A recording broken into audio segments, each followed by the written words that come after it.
Peter, what do you see from Texas A&M offense? Is this their best balance of passing running that they've had for a while? I can't say I can't say for what they've done in the past, but I think right now, if my memory serves me correct, they're 249 rushing a game and 249 throwing a game. So that's pretty good balance, and they're doing a nice job of distributing the ball. And as you guys know, they have a lot of very talented skill guys that sometimes you get that much talent. It's hard to keep everybody happy per se, but they've done a good job. The quarterback's done a great job of making good decisions in the run game. And he can throw a nice deep ball. They're doing a nice job of executing what Coach Mazzoni has them doing. Dan talked about missed tackles, about 20 against Samford, around that number. How can you improve on that in practice, or is there not much hitting practice? How do you go about changing that? We'll continue to practice tackling every day. The three things that we've done every day individually, by the safeties, the corners, the defensive line, and linebackers. If we change direction, we get off blocks and we tackle. Those are one of the first three things that we talked about being non-negotiable.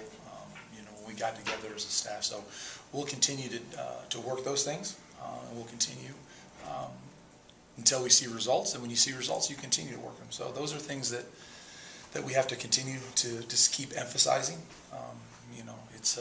It's been the same thing with turnovers. I think we've done a pretty good job of getting turnovers, and those are things we've emphasized. But until you get the results, and then when you have identified things that need to be great, you got to keep working, and you got to keep challenging the kids and keep demanding them to do it every day. How much is that physical, and how much is that just effort too? I mean, it's probably 50-50. When in life, when you want to do something really, really badly, usually you get things done. There's the physical, there is the technique component of tackling, which if you go through and study football, there's not a lot of clean tackles out there. There's a lot of dirty tackles where you might be off balance, you might be on, one foot, you might be leaving your feet to make it. So it's there's a certain application. It's like being on the driving range. Not very often do you have 150 straight to the green. You're undulation, or you're going downhill, it's uphill, or there's always circumstances. So you can practice things in a controlled environment, and then when you get the opportunity to go live, you got to be able to apply those things to that real world setting. I think it seems like there's something tackling seems to be something Leo Lewis is doing early as a freshman. What's been the key to him getting all those tackles early in his career like that? Well, he's got a lot of opportunities. He's played a significant amount of reps. He's got nice instincts. We just need to keep him on the field, keep developing him. The same message we've had with Leo and the inexperienced players. The more they play, the better they'll get. The more comfortable they'll get, and the more comfortable they get, I think we'll continue to see a more consistent performance. DeAndre Ward had a good game last week. Can you just talk about what you've seen through him and his development over the season? Yeah, Dre has been, in my opinion, probably one of the most consistent performers that we've had. And his behavior off the field is very consistent, from how he practices to how he approaches the individual to how he approaches our position meetings. He's been a guy that you would expect to see that performance from. So he'll continue to play, as much as we can with he and JT, essentially going 50-50 with the distribution of reps at that position, and then both of them are almost darn near 50-50 on special teams as well. So they're walking out of each game just about the same amount of reps. So he's been nothing short of what I didn't expect from him. When you look back at the Samford game, what stuck out to you the most on film? Obviously they put up a lot of yards and points, but what really grabbed your attention? When we had the opportunity to execute, to be able to finish plays, get guys on the grounds, run into the ball. We need to continue to demand that they run to the ball, and we got to keep finding ways to emphasize getting to the ball. So those are the things that really stuck out the most. On some plays, I know a couple plays where Brandon and Gary thought the guy run out of bounds and they weren't chasing as hard. Is it on other plays? Is it almost look like more they're doing too much thinking, or the effort not there, or what do you see? I don't think it's too much thinking. It's without divulging. We didn't carry much in the plan. We didn't, and it's been that way for a couple weeks. That we're minimizing some of the calls now. The tempo in which the offense go sometimes can, I guess, make those simple things a little more challenging just because of the speed of the drill. You know, I don't think I don't see those particular plays like the example you just gave. You know, I don't think anyone's thinking too much to go ahead and finish to make sure the ball carrier is out of bounds or the whistle's blown. I don't think that's a thought issue. I think that's we got to do a better job of getting to the ball. How are you satisfied with the effort when you look at Saturday's game again? Just overall defense.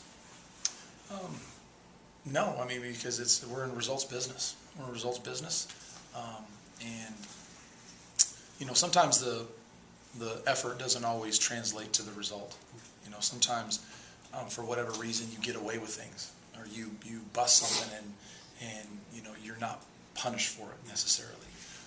You know, but we have to continue to strain to make plays. We have to play at a consistent level every single snap. We have to play at that level of whatever we're capable of individually needs to be demonstrated every single snap. How do you get that out of the guys? How do you get that full performance, that 100% effort from them? Well, it's still a work in progress, obviously. It's a lot of football, you know. I think a lot of those things we got to continue to develop, you know, the identity of what we are on defense. You know, the coaches need to provide leadership. The leaders need to provide leadership. The guys on the field need to provide, you know, when the opportunities are there to make the plays, you know, of finishing those plays. You know, we had an opportunity to catch an interception to finish the game. We had a great job of catching the interception, and then, you know, unfortunately gave the ball back on a change of possession. So we just have to, you know, make the plays that are presented to you, no different than when you're in Pee Wee football or high school football. And, you know, continue to stress to get our guys in the right position using the proper technique. And then, you know, defensive football, it's always, you know, the rule number one is always you can't do anything without great effort. So we have to continue to talk about that and, you know, drill pursuit and talk about the things that we need to see on film. Despite the number of plays and the tempo and everything, is that one of the better games for your defensive line, especially getting pressure on the quarterback? I think we had 111 snaps. I think we graded 104, 105, but I'd have a hard time saying anything was good about that game based on, you know, the points, the yards. I think they had, 70 attempts throwing the football. I mean, it's just nothing to take away from them at all. You know, they did a fine job, and you know, we were concerned with the quarterback coming in, and he proved us right. So it's you know, collectively, nothing that we did was up to our standard. How do you go about restoring the confidence in your secondary after giving up 400 whatever passing yards last week? Well, I mean, it's the same thing that you do every week. I mean, you start new.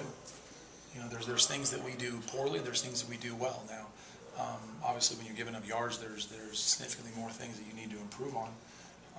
But it's a developmental business with a week-to-week test.